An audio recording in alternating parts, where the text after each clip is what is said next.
السلام علیکم ورحمۃ اللہ وبرکاتہ۔ الحمدللہ سورۃ نساء سے ترجمہ جاری ہے۔ اللہ پاک سے دعا ہے کہ ہمیں قرآن پاک کو مکمل کرنے کی توفیق عطا فرمائے، ہماری زندگیاں جو ہیں وہ بدل جائیں۔ اللہ پاک ہماری زندگیوں میں وہ اعمال بجا لائے جو مقصود ہیں، مطلوب ہیں، منظور ہیں۔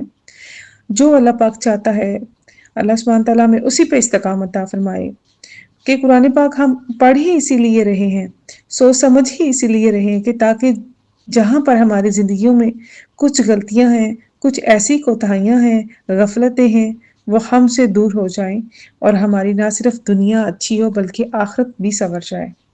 جتنا زور ہم دنیا بنانے میں لگا رہے ہیں اتنا زور ہمارا آخرت بنانے میں اور اپنی قبر سنوارنے میں لگ جائے۔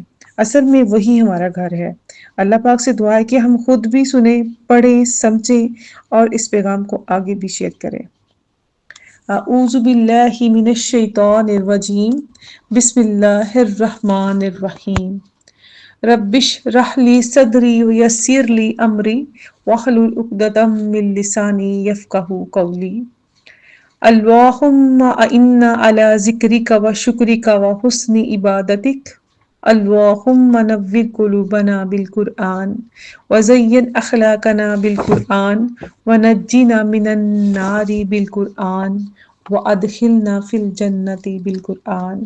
اللہم صلی علی محمد النبی الامی وعلی آلہ وصحبہ وسلم تسلیما۔ سورۃ نساء آیت نمبر 102۔ اعوذ باللہ من الشیطان الرجیم، بسم اللہ الرحمن الرحیم۔ اور اے محبوب، جب آپ ان مجاہدوں میں تشریف فرما ہوں تو ان کے لیے نماز کی جماعت قائم کریں۔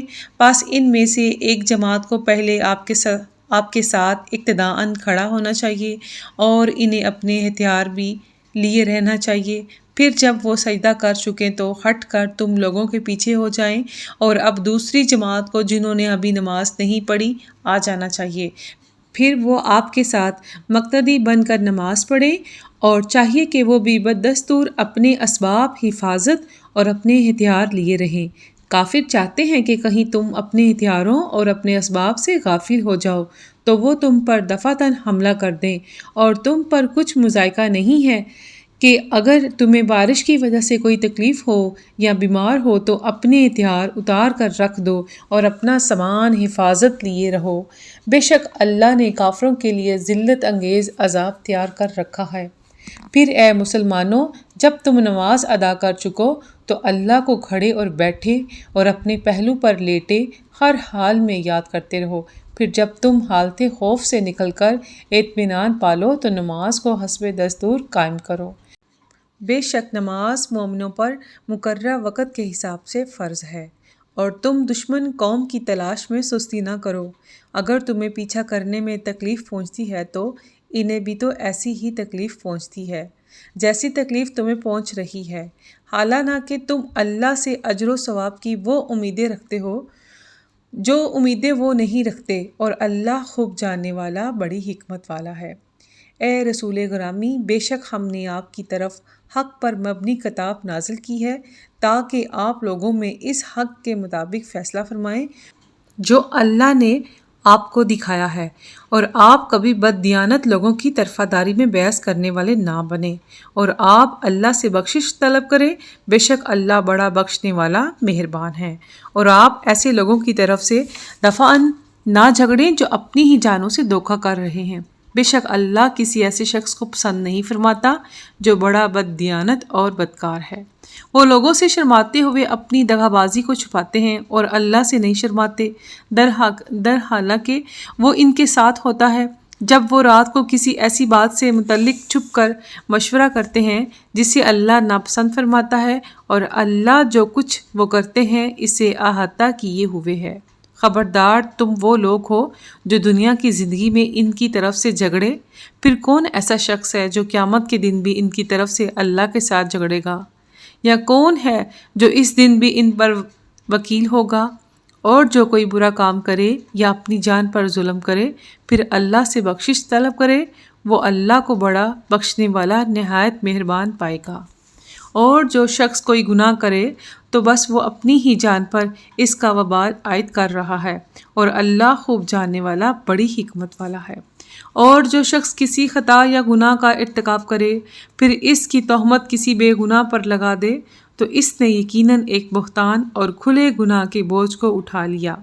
اور اے حبیب، اگر آپ پر اللہ کا فضل اور اس کی رحمت نہ ہوتی تو ان دغا بازوں میں سے ایک گروہ یہ ارادہ کر چکا تھا کہ آپ کو بہکا دیں، جبکہ وہ محض اپنے آپ کو ہی گمراہ کر رہے ہیں، اور آپ کا تو کچھ بگاڑ ہی نہیں سکتے۔ اور اللہ نے آپ پر کتاب اور حکمت نازل فرمائی ہے، اور اس نے آپ کو وہ سب علم عطا کر دیا جو آپ نہیں جانتے تھے، اور آپ پر اللہ کا بہت بڑا فضل ہے۔ ان کے اکثر خفیہ مشوروں میں کوئی بھلائی نہیں سوائے اس شخص کے مشورے کے جو کسی خیرات یا نیک کام کا یا لوگوں میں صلح کرانے کا حکم دیتا ہے، اور جو کوئی یہ کام اللہ کی رضا جوئی کے لیے کرے تو ہم اس کو عنقریب عظیم اجر عطا کریں گے۔ اور جو شخص رسول اللہ صلی اللہ علیہ وآلہ وسلم کی مخالفت کرے اس کے بعد کہ اس پر ہدایت کی راہ واضح ہو چکی اور مسلمانوں کی راہ سے جدا راہ کی پیروی کرے تو ہم اسے اسی گمراہی کی طرف پھیرے رکھیں گے جدھر وہ خود پھر گیا ہے، اور بالآخر اسے دوزخ میں ڈالیں گے، اور وہ بہت ہی برا ٹھکانہ ہے۔ بے شک اللہ اس بات کو معاف نہیں کرتا کہ اس کے ساتھ کسی کو شریک ٹھہرایا جائے، اور جو گناہ اس سے نیچے ہے جس کے لیے چاہے معاف فرما دیتا ہے، اور جو کوئی اللہ کے ساتھ شریک کرے وہ واقعی دور کی گمراہی میں بھٹک گیا۔ یہ مشرکین اللہ کے سوا محض زنانی چیزوں ہی کی پرستش کرتے ہیں، اور یہ فقط سرکش شیطان ہی کی پوجا کرتے ہیں جس پر اللہ نے لعنت کی ہے، اور جس نے کہا تھا کہ میں تیرے بندوں میں سے ایک معین حصہ اپنے لیے ضرور لے لوں گا، میں انہیں ضرور گمراہ کر دوں گا، اور ضرور انہیں غلط امیدیں دلاؤں گا، اور انہیں ضرور حکم دیتا رہوں گا، سو وہ یقیناً جانوروں کے کان چیرا کریں گے، اور میں انہیں ضرور حکم دیتا رہوں گا، سو وہ یقیناً اللہ کی بنائی ہوئی چیزوں کو بدلہ کریں گے، اور جو یہ اللہ کو چھوڑ کر شیطان کو دوست بنا لے تو وہ واقعی وہ صحیح نقصان میں رہا۔ شیطان انہیں غلط وعدے دیتا ہے اور انہیں جھوٹی امیدیں دلاتا ہے، اور شیطان فریب کے سوا ان سے کوئی وعدہ نہیں کرتا۔ یہ وہ لوگ ہیں جن کا ٹھکانہ دوزخ ہے، اور وہ وہاں سے بھاگنے کی کوئی جگہ نہ پائیں گے۔ اور جو لوگ ایمان لائے اور نیک عمل کرتے رہے ہم انہیں عنقریب بہشتوں میں داخل کریں گے جن کے نیچے نہریں بہہ رہی ہوں گی، وہ ان میں ہمیشہ ہمیشہ رہیں گے۔ یہ اللہ کا سچا وعدہ ہے، اور اللہ سے زیادہ بات کا سچا کون ہو سکتا ہے؟ اللہ کا وعدہ مغفرت نہ تمہاری خواہشات پر موقوف ہے اور نہ اہل کتاب کی خواہشات پر۔ جو کوئی برا عمل کرے گا اس کی سزا دی جائے گی، اور نہ وہ اللہ کے سوا اپنا کوئی حمایتی پائے گا اور نہ مددگار۔ اور جو کوئی نیک اعمال کرے گا خواہ مرد ہو یا عورت، در حالانکہ وہ مومن ہیں، بس وہی لوگ جنت میں داخل ہوں گے، اور ان کی دل برابر بھی حق تلفی نہیں کی جائے گی۔ اور دین اختیار کرنے کے اعتبار سے اس شخص سے بہتر کون ہو سکتا ہے جس نے اپنا روئی نیاز اللہ کے لیے جھکا دیا، اور وہ صاحب احسان بھی ہوا، اور وہ دین ابراہیم علیہ السلام کی پیروی کرتا رہا جو اللہ کے لیے یکسو اور راست رو تھے، اور اللہ نے ابراہیم علیہ السلام کو اپنا مخلص دوست بنا لیا تھا، سو وہ شخص بھی حضرت ابراہیم علیہ السلام کی نسبت سے اللہ کا دوست ہو گیا۔ اور سب اللہ ہی کا ہے، جو کچھ آسمانوں میں اور جو کچھ زمین میں ہے، اور اللہ ہر چیز کا احاطہ فرمائے ہوئے ہے۔ اور اے پیغمبر، لوگ آپ سے یتیم عورتوں کے بارے میں فتویٰ پوچھتے ہیں، آپ فرما دیں کہ اللہ تمہیں ان کے بارے میں حکم دیتا ہے، اور جو حکم تم کو پہلے سے کتاب مجید میں سنایا جا رہا ہے وہ بھی ان یتیم عورتوں ہی کے بارے میں ہے جنہیں تم وہ حقوق نہیں دیتے جو ان کے لیے مقرر کیے گئے ہیں، اور چاہتے ہو کہ ان کا مال قبضے میں لینے کی خاطر ان کے ساتھ خود نکاح کر لو۔ اور نیز بے بس بچوں کے بارے میں بھی حکم ہے کہ یتیموں کے معاملے میں انصاف پر قائم رہا کرو، اور تم جو بلائی بھی کرو گے تو بے شک اللہ اسے خوب جاننے والا ہے۔ اور اگر کوئی عورت اپنے شوہر کی جانب سے زیادتی یا بے رغبتی کا خوف رکھتی ہو تو دونوں میاں بیوی پر کوئی حرج نہیں کہ وہ آپس میں کسی مناسب بات پر صلح کر لیں۔ اور صلح حقیقت میں اچھی چیز ہے، اور طبیعتوں میں تھوڑا بہت بخل ضرور رکھ دیا گیا ہے، اور اگر تم احسان کرو اور پرہیزگاری اختیار کرو تو بے شک اللہ ان کاموں سے جو تم کر رہے ہو اچھی طرح خبردار ہے۔ اور تم ہرگز اس بات کی طاقت نہیں رکھتے کہ ایک سے زائد بیویوں کے درمیان پورا عدل کر سکو، اگرچہ تم کتنا بھی چاہو، بس ایک کی طرف پورے میلانے طبع کے ساتھ یوں نہ جھک جاؤ کہ دوسری کو درمیان میں لٹکتی ہوئی چیز کی طرح چھوڑ دو، اور اگر تم اصلاح کر لو اور حق تلفی زیادتی سے بچتے رہو تو اللہ بڑا بخشنے والا نہایت مہربان ہے۔ اور اگر دونوں میاں بیوی جدا ہو جائیں تو اللہ ہر ایک کو اپنی کشائش سے ایک دوسرے سے بے نیاز کر دے گا، اور اللہ بڑی وسعت والا، بڑی حکمت والا ہے۔ اور اللہ ہی کا ہے جو کچھ آسمانوں میں اور جو کچھ زمین میں ہے، اور بے شک ہم نے ان لوگوں کو بھی جنہیں تم سے پہلے کتاب دی گئی حکم دیا ہے، اور تمہیں بھی، کہ اللہ سے ڈرتے رہا کرو، اور اگر تم نافرمانی کرو گے تو بے شک سب کچھ اللہ ہی کا ہے جو آسمانوں میں اور جو زمین میں ہے، اور اللہ بے نیاز ستودہ صفات ہے، اور اللہ ہی کا ہے جو آسمانوں میں ہے اور جو زمین میں ہے، اور اللہ کا کارساز ہونا کافی ہے۔ اے لوگو، اگر وہ چاہے تو تمہیں نابود کر دے اور تمہاری جگہ دوسروں کو لے آئے، اور اللہ اس پر بڑی قدرت والا ہے۔ جو کوئی دنیا کا انعام چاہتا ہے تو اللہ کے پاس دنیا آخرت دونوں کا انعام ہے۔ اے ایمان والو، تم انصاف پر مضبوطی کے ساتھ قائم رہنے والے محض اللہ کے لیے گواہی دینے والے ہو جاؤ، خواہ گواہی خود تمہارے اپنے یا تمہارے والدین یا تمہارے رشتہ داروں کے ہی خلاف ہو، اگرچہ جس کے خلاف گواہی ہو مالدار ہے یا محتاج، اللہ ان دونوں کا تم سے زیادہ خیر خواہ ہے۔ سو تم خواہش نفس کی پیروی نہ کیا کرو کہ عدل سے ہٹ جاؤ گے، اور اگر تم گواہی میں پیچدار بات کرو گے یا حق سے پہلو تہی کرو گے تو بے شک اللہ ان سب کاموں سے جو تم کر رہے ہو خبردار ہے۔